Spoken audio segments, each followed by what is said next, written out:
Hi everyone, let's cut through the noise. In 3 minutes, I'll show you exactly when you must use an isolated power converter and when you're better off without it. Let's go. An isolated converter uses a transformer for magnetic coupling. Its greatest feature? Zero direct DC connection between input and output. They have separate, independent grounds. This physically breaks any conductive path. A non-isolated converter uses an inductor and shares a common ground. It's simpler, cheaper, but it has no physical safety barrier. If you don't need isolation, use the classic buck step down or boost step up topologies shown in Figure 3.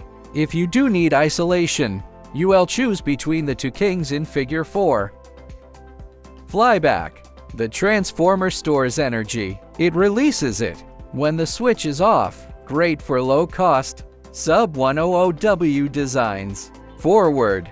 Energy transfers directly to the output while the switch is on. Better for higher currents. How do you choose? Refer to Figure 5 and Figure 6.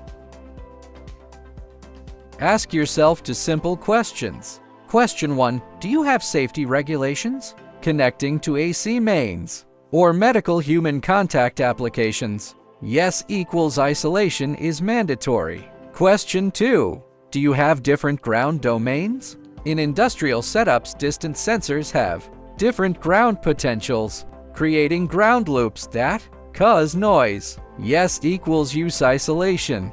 If both answers are no, you're safe within a single DC domain.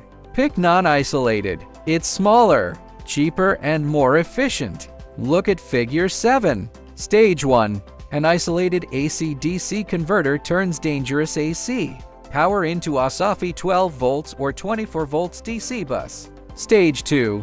Multiple non-isolated pole point of load converters turn that bus into 5 volts, 3.3 volts or 1.8 for your chips. This balances safety with high efficiency. Look at the industrial example in Figure 8. Without isolation, differences in ground voltage, 0.8 volt versus 1.2V create ground loops, destroying signal integrity. Using an isolated DC-DC at each node breaks the loop completely. Isolation costs power. Check Figure 10. Non-isolated converters hit 96.2% peak efficiency, while isolated ones are only 93.2%. You lose about 3% to 5% just to the transformer.